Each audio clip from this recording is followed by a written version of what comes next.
उपसहसंयोजक यौगिकों में समावयवता, जिसमें समावयवता दो प्रकार की बताई थी मैंने। एक तो थी संरचनात्मक समावयवता, और एक हमने बताई थी त्रिविम समावयवता। अब हम जो संरचनात्मक समावयवता है उसके प्रकारों के बारे में पढ़ रहे थे। मैंने इसके दो प्रकार आपको जो लास्ट क्लास हमने लगाई थी उसमें बताया था कि पहला प्रकार संरचनात्मक समावयवता का होता है आयनन समावयवता, दूसरा प्रकार हाइड्रेट समावयवता। ये दोनों समावयवताओं के बारे में हमने लास्ट क्लास में पढ़ लिया था। इसके बाद संरचनात्मक समावयवता का तीसरा प्रकार है बंधक समावयवता। कई किताबों में बंधनी समावयवता के नाम से भी दिया गया है। तो मैं आपको बता देता हूं कि इस प्रकार की समावयवता उन संकुल यौगिकों में, उन उपसहसंयोजक यौगिकों में पाई जाती है जिनमें उभयदंतुक लिगैंड उपस्थित होता है। वे उपसहसंयोजक यौगिक जिनमें उभयदंतुक लिगैंड उपस्थित है उन संकुलों में, उन उपसहसंयोजक यौगिकों में बंधनी या बंधक समावयवता पाई जाती है। जैसे मैं आपके सामने उदाहरण देता हूं, Cr NH3 Cn Cl2 ये एक उपसहसंयोजक यौगिक है, और यह एक दूसरा उपसहसंयोजक यौगिक है NH3 NCCl2। ये दो उपसहसंयोजक यौगिक बोर्ड पर लिखे हुए हैं। आप देखिए, दोनों जो उपसहसंयोजक यौगिक हैं इनका निर्माण समान अवयवों से हुआ है। इनके अणुसूत्र समान है। क्रोमियम इधर भी है, इधर भी है। 5 NH3 अणु इधर भी है, इधर भी है। 2 Cl इधर भी है, इधर भी है। कार्बन इधर भी है, इधर भी है। नाइट्रोजन इधर भी है और नीचे वाले यौगिक में भी है। अर्थात इन दोनों उपसहसंयोजक यौगिकों का अणुसूत्र समान है, अर्थात इनका निर्माण समान अवयवों से हो रहा है।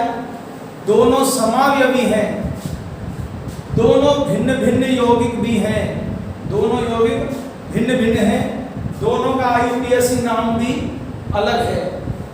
अब साहब इनमें क्या भिन्नता है तो वो आप देखिए, यहाँ पर जो क्रोमियम है उससे लिगैंड जो Cl जुड़ा हुआ है उसका कार्बन जुड़ा हुआ है। क्रोमियम जो केंद्रीय धातु परमाणु है उससे जो Cl लिगैंड है उसका कार्बन उपसहसंयोजक बंध बना रहा है, और नीचे वाले यौगिक में जो केंद्रीय धातु परमाणु है क्रोमियम उससे उसी लिगैंड का नाइट्रोजन उपसहसंयोजक बंध के द्वारा जुड़ा हुआ है। अर्थात यहाँ दोनों यौगिकों की संरचना सूत्रों में भिन्नता है।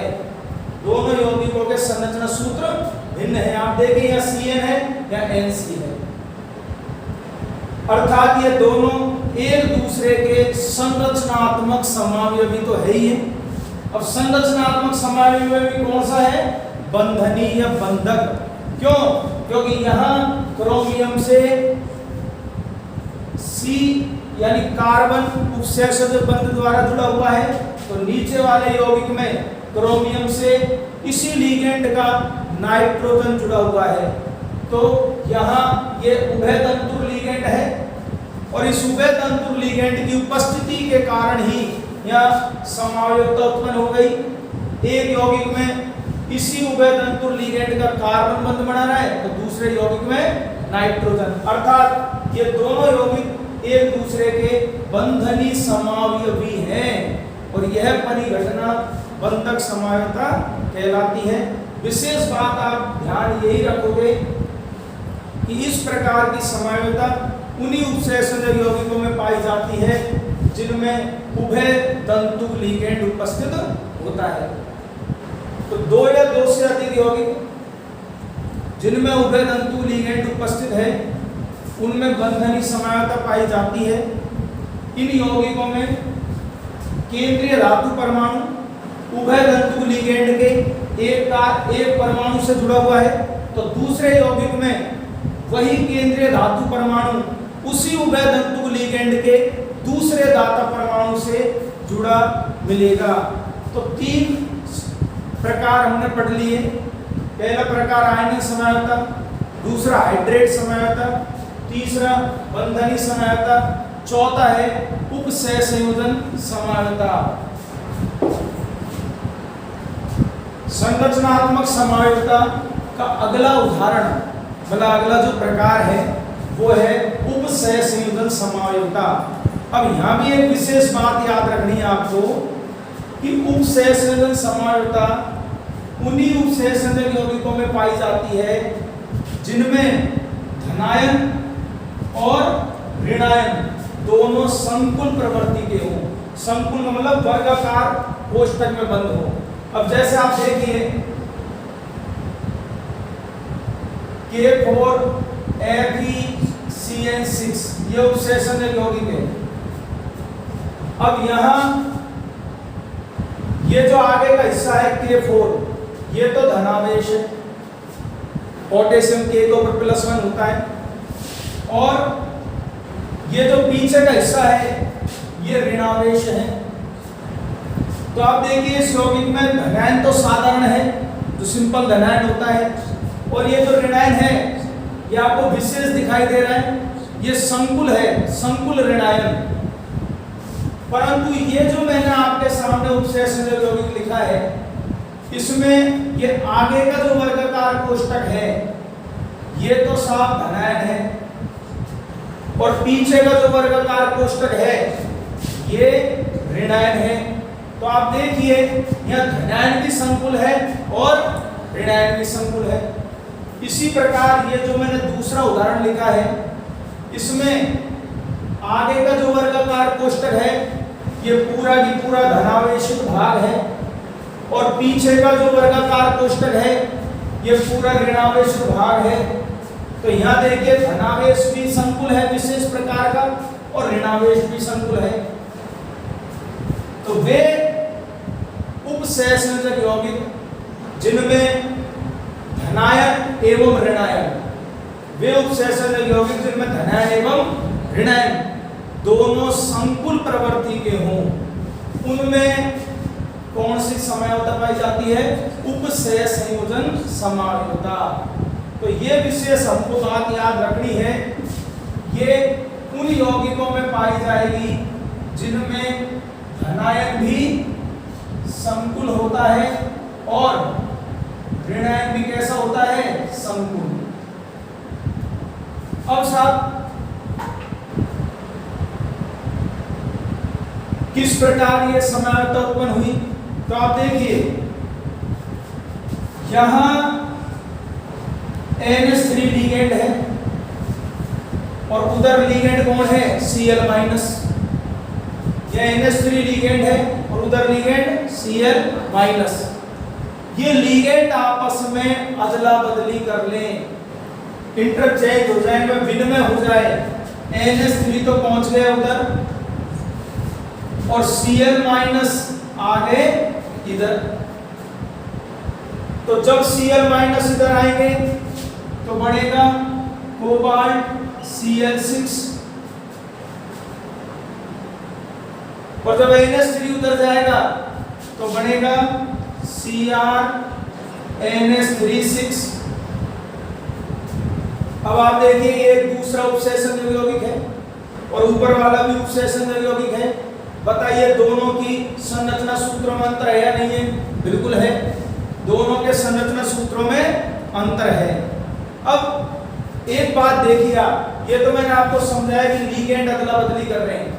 अगर मैं इस तीर को हटा देता हूं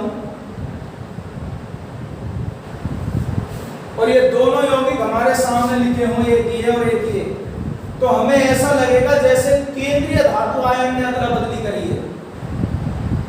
हमें ऐसा प्रतीत होगा जैसे बदला कौन है, केंद्रीय धातु आयन, जैसे Cr तो इधर आ गया और कोबाल्ट उधर पहुंच गया, परंतु वास्तविकता में अदला बदली किसकी होती है, लिगेंड की।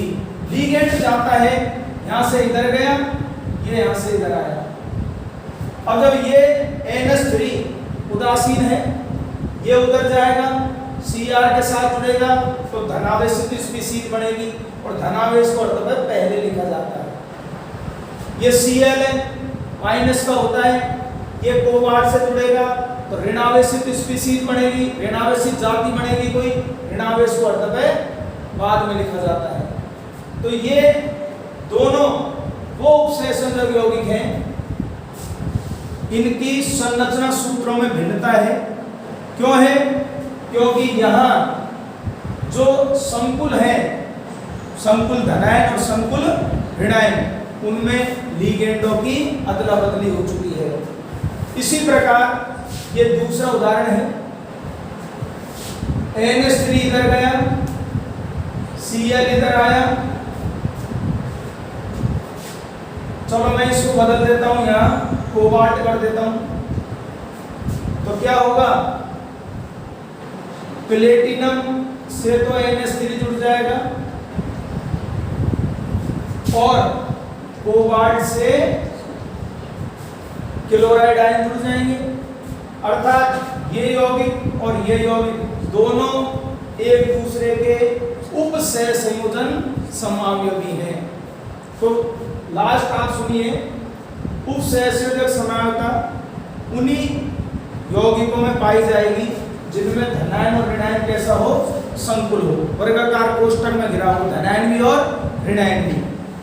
और इनमें जो लिगेंडों का इंटरचेंज होता है, अदला बदली होती है, उससे इस प्रकार की समावयवता उत्पन्न होती है। तो ये चार प्रकार की समावयवता, आयनन समावयवता, हाइड्रेट समावयवता, बंधनी समावयवता और उपसह संयोजन समावयवता, ये चारों प्रकार की समावयवता हमारे माध्यमिक शिक्षा बोर्ड के सिलेबस के अनुसार इंपॉर्टेंट है, कई बार पेपर में पूछी जा चुकी है। और ये चारों के चारों संरचनात्मक समावयवता के प्रकार हैं। दो प्रकार और हैं। अगला जो प्रकार है वो है उपसह संयोजन स्थिति समावयवता।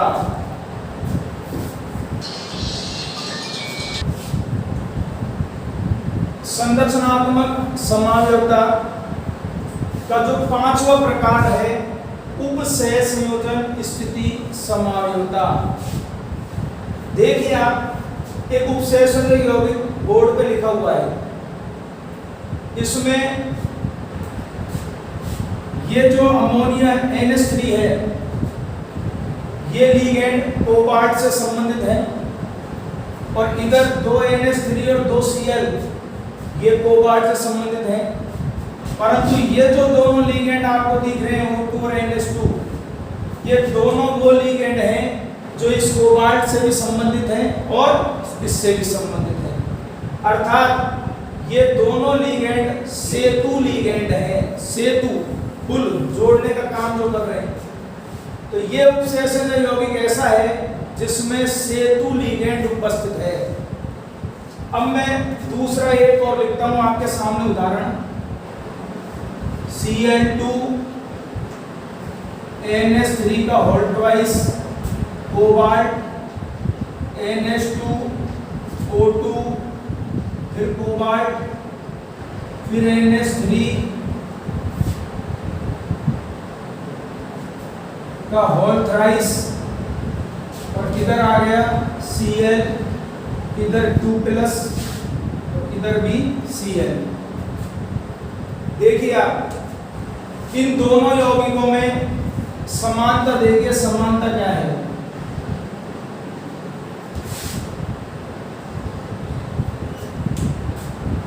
कोबाल्ट कोबाल्ट, दो कोबाल्ट, नीचे भी दो कोबाल्ट, इधर NH2, इधर NH2, इधर O2, इधर O2, NH3 4 और 2 6, और इधर भी 3 और 3 6, इधर 2 क्लोरीन मतलब 2 Cl-, तो एक इधर और एक इधर, अर्थात इन दोनों उपसहसंयोजक यौगिक में अवयव समान है। इन दोनों उपसहसंयोजक यौगिकों का निर्माण समान अवयवों से हुआ है, अणुसूत्र समान है।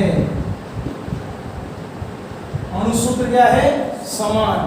परंतु आप देखिए दोनों उपसहसंयोजक यौगिकों की संरचना में यदि आप देखोगे तो इनकी संरचना में भिन्नता है। इनका संरचना सूत्र क्या है? भिन्न। जैसे मैं आपके सामने समझाता हूं, देखो कैसे भिन्न है। इधर देखिए ये कार्बनिक लाइन, इसके इधर देखिए कोबाल्ट से 4 NH3 जुड़े हुए हैं, और उधर देखिए कोबाल्ट तो है परंतु कोबाल्ट से 2 NH3 और 2 Cl2 जुड़े हुए हैं। यानी यहां इस कार्बनिक रेखा के इधर और उधर समान भाग नहीं है, तो ये कैसा यौगिक है? असममित। भाई कार्बनिक लाइन के इधर का हिस्सा अलग है, इधर का हिस्सा अलग है, तो ये असममित है। जबकि यहां आप देखिए इधर कोबाल्ट से 3 NH3 और 1 Cl जुड़ा हुआ है, और इधर भी कोबाल्ट से 3 NH3 और 1 Cl जुड़ा हुआ है। तो बताओ इस कार्बनिक लाइन के बाएं और दाएं दोनों तरफ समान भाग है या नहीं है? तो ये कैसा यौगिक है? सममित। तो ऊपर वाला जो उपसहसंयोजक यौगिक है उसकी संरचना असममित है, और नीचे वाले यौगिक की संरचना कैसी है? सममित है। अर्थात ये दोनों यौगिक, इनका अणुसूत्र तो समान है परंतु संरचना सूत्र भिन्न भिन्न है, तो ये एक दूसरे के संरचनात्मक समावयवी हो गए। अब साहब संरचनात्मक समावयवी है तो कौन से हैं? उपसहसंयोजक स्थिति समावयवता। या देखिए इधर की स्थिति आप देखिए 4 NH3 जुड़े हुए हैं, उधर 2 NH3 2 Cl- जुड़े हुए हैं। जबकि नीचे वाले यौगिक में इधर आप देखिए 3 NH3 1 Cl है, और उधर 3 NH3 और 1 Cl है। तो बताओ दोनों यौगिकों में जो लिगेंडों की स्थिति है, लिगेंडों की स्थिति वो भिन्न भिन्न है या नहीं है? इधर चारों के चारों लिगेंड NH3 हैं, इधर 2 NH3 और 2 Cl है। नीचे वाले यौगिक में इधर 3 NH3 और 1 Cl है, जबकि इधर भी 3 NH3 और 1 क्या है? Cl। तो दोनों उपसहसंयोजक यौगिकों में लिगेंडों की स्थिति में अंतर है या नहीं है? बिल्कुल है। और एक विशेष बात यह रहेगी कि इस प्रकार की समावयवता केवल उन्हीं उपसहसंयोजक यौगिकों में मिलती है जिनमें सेतु लिगेंड उपस्थित होता है।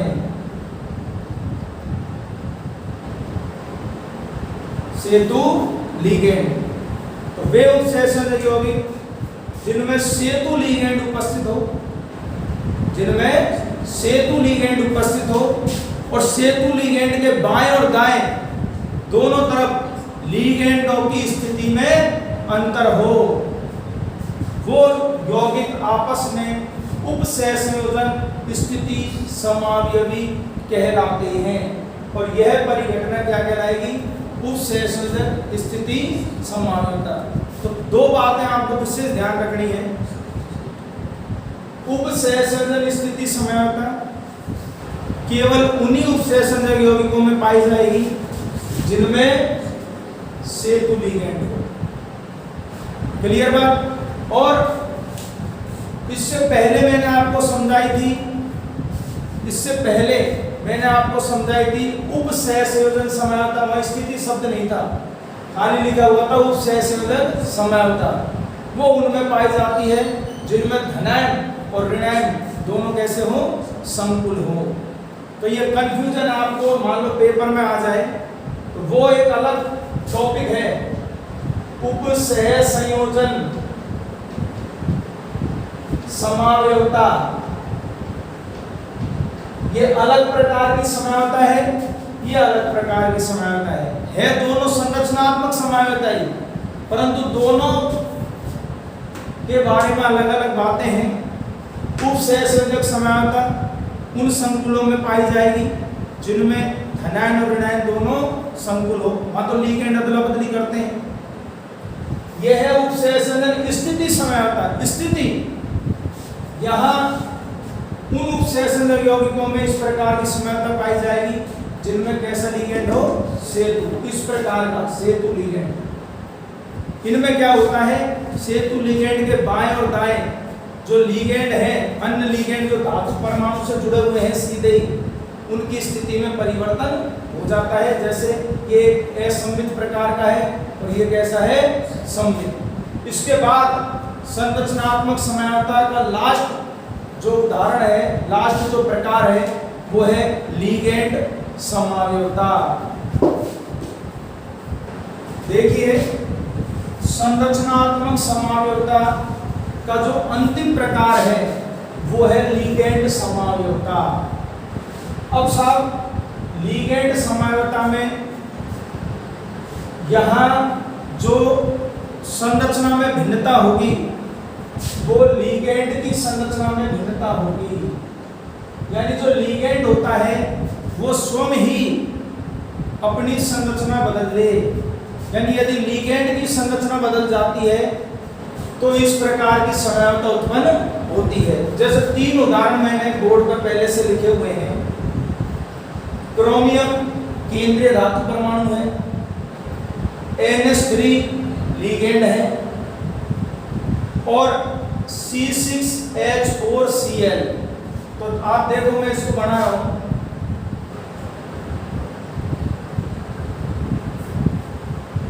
ये बेंजीन, एक H हटा दो यहां से तो ये फेनिल बन गया, फेनिल समूह। क्या बन गया, फेनिल समूह। 1 2 3 4 5 6 C6H5 और ये डैश। डैश 11वीं क्लास में मैंने आपको बताया है ये समूह यानी जुड़ने वाला। भाई H हटाए तो किसी से जुड़ेगा दूसरी कार्बन, तो ये फेनिल है। अब साहब क्या लिख रहा है, C6H4Cl और 2 ब्रैकेट में लिख रहा है। तो इस कार्बन को तो एक मानो, एक मान लिया। इसके बगल में दूसरा कार्बन है, फिर तीसरा, फिर चौथा, फिर पांचवा, फिर छठा। तो दूसरे कार्बन पर कौन जुड़ रहा है, Cl। तो दूसरे कार्बन पे साफ Cl जुड़ रहा है। तो अब सूत्र क्या बन गया, C6H5 तो पहले था, एक H और हट गया, उसकी जगह क्या लग गया, Cl। तो C6H4Cl जो कि एक लिगेंड है। ये भी क्या है, लिगेंड। क्योंकि कई बार बताया जा चुका है वर्गाकार कोष्ठक के अंदर केंद्रीय धातु परमाणु होगा और बाकी सब लिगेंड होंगे। ये भी लिगेंड और वो भी लिगेंड। अब नीचे वाले को देखो आप, वही क्रोमियम है, वही NH3 5 है, फिर ये आ गया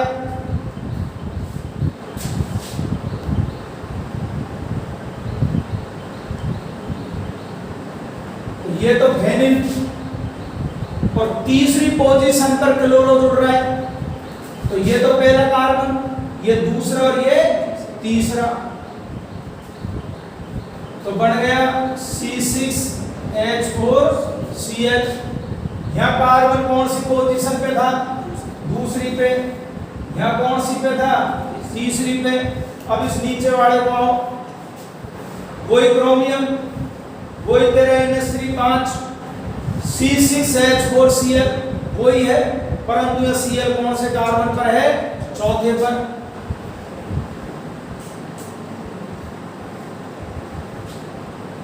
तो 1 2 3 4 तो C6H4Cl4।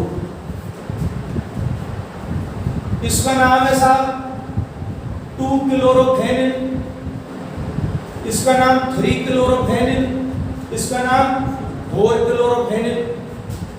तीनों की तीनों लिगेंड है, तीनों की तीनों क्या है, लिगेंड। इधर दोबारा से देखो इसको, तीनों उपसहसंयोजक यौगिकों में क्रोमियम समान है, NH3 5 NH3 5 NH3 5, वही C6H4Cl, वही C6H4Cl, वही C6H4Cl समान। भार आयनिक मंडल में Cl3 Cl3 Cl3, इन तीनों यौगिकों में समान अवयव हैं, अर्थात इनका अणुसूत्र क्या है, समान है, परंतु इन तीनों का संरचना सूत्र भिन्न भिन्न है। देखिए 2 या 3 या 4। अब साहब संरचना सूत्र में भिन्नता क्यों आई, क्यों हमको यहाँ 2 लिखना पड़ा, क्यों 3 लिखना पड़ा, क्यों 4 लिखना पड़ा? इसलिए लिखना पड़ा क्योंकि यहाँ जो लिगेंड है उस लिगेंड की संरचना में ही भिन्नता है। देखिए आप, है वही C6H4Cl, परंतु तीनों की संरचना में भिन्नता है या नहीं है? तो यहाँ लिगेंडों की संरचना में भिन्नता है, और लिगेंडों की संरचना में भिन्नता होने के कारण ही उपसहसंयोजक यौगिकों की संरचना में भी क्या आ गई, भिन्नता आ गई, समवायता उत्पन्न हो गई। तो लिगेंड समवायता का मुख्य कारण उपसहसंयोजक यौगिक में उपस्थित जो लिगेंड है उसकी संरचना में भिन्नता है।